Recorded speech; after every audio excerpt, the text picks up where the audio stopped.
Off-roading can be anything but predictable. When your hobby consists of driving a Jeep Wrangler over the piles of jagged rock, sand dunes, or up to 60-degree inclines, the only certainty is that the tires will blow, the rims will bend, and the vehicles will roll. So that's why you need air compressor.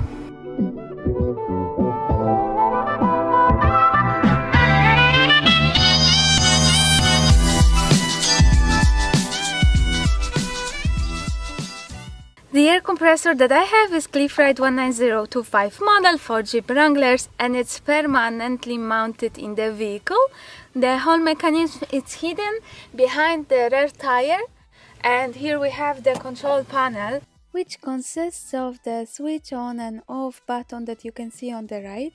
On the left we have the output for the hose, and down here we have the pressure gauge. The hose itself is 8 meters long, and it ends up with the deflation device.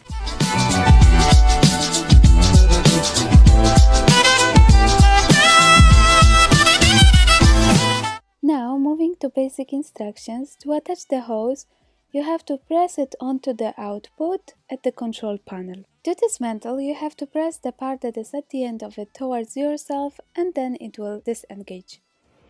Once you connected the hose to the output, now it's time to connect the other ending to the tire. To start deflating, you have to press the device towards the tire and then turn it clockwise. To stop it, you have to turn it anti-clockwise. To start inflating the tires, you have to switch the car on and then turn on the air compressor. Now we are gonna check how much time it's gonna take to deflate the full tire from approximately 35 psi to 12 psi.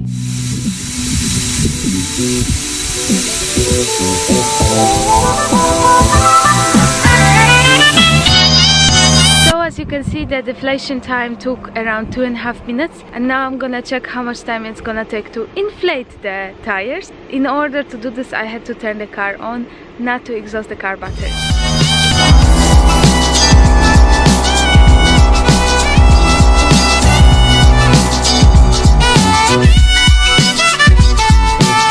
It took approximately the same time to inflate the tire, which was 2.5 minutes. I got my compressor installed by Jeep dealers, but according to the instruction book, the installment should take from 1 up to 2 hours.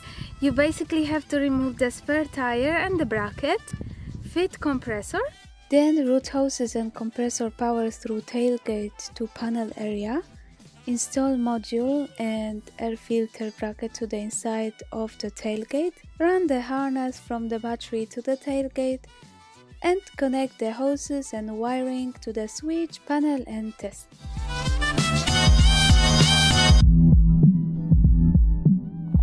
To sum up this review, I want to say that the compressor changed my life, but it has a few downfalls. However, let's start with the positive thing.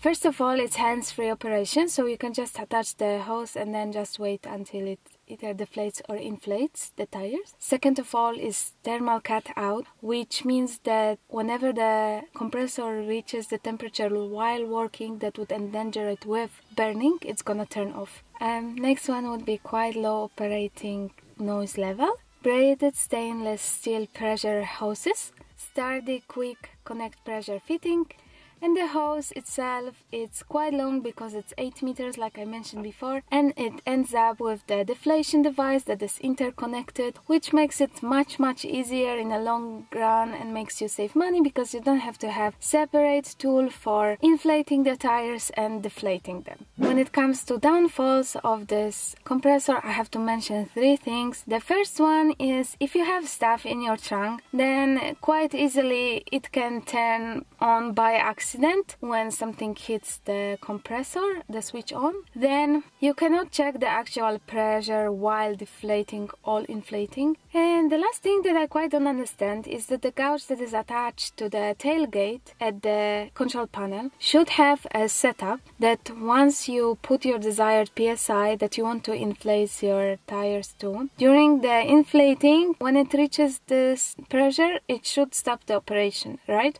In real life, you have to set the desired PSI to the maximum, which is, if I'm not mistaken, 50 PSI. And then I measure the actual PSI at the end of the hose but you have to do it every time you turn off the compressor. So for some people it might be a little bit problematic. What I do, I just check the pressure while inflating or deflating at the board next to the steering wheel. So overall it's very convenient air compressor comparing to the others. You don't have to attach it to the car battery every time you want to use it. You just attach the hose and then the hose itself to the tire and everything is done.